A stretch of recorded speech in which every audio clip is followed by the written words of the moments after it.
Presented by Rajarani Music की शानदार प्रस्तुति।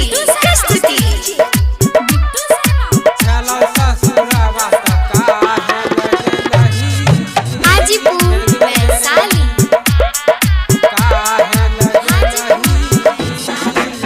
तू जर दलही सपना हमार रनिया और को दलही दुनिया अन्हार रनिया।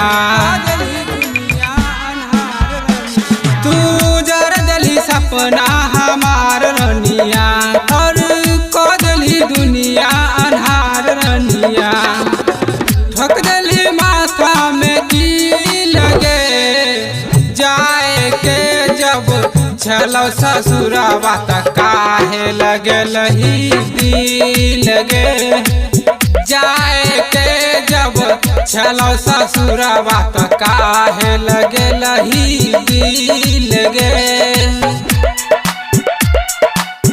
Presented by Rajarani Music की शानदार प्रस्तुति।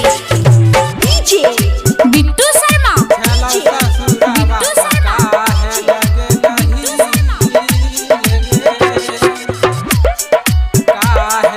हाजीपुर वैशाली।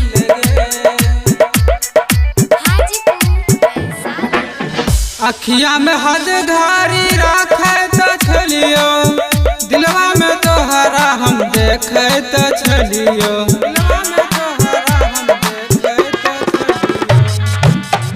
अखिया में हर घारी राखे तो छलियो दिलवा में तोहरा हम देखे तो छलियो। होत रहो गजब के फील गे जाए के जब चलो ससुरावा त काहे लगलही दिल गे। जाए के जब चलो ससुरावा त काहे लगलही दिल गे। Presented by Rajarani Music की शानदार प्रस्तुति। DJ बिट्टू शर्मा।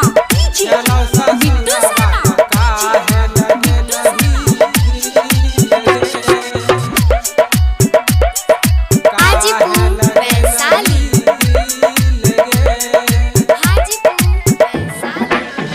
बिमल बेदर्दी के मार दलही जियते हमके भुला दलही पियावा से मिल के।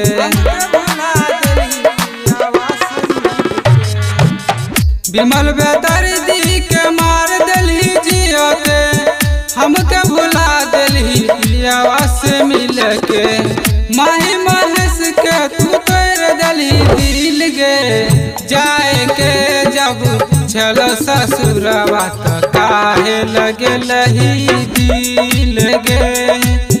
जाए के जब चलो ससुरावा त काहे लगलही दिल गे। Mix by Abhimanyu Yadav.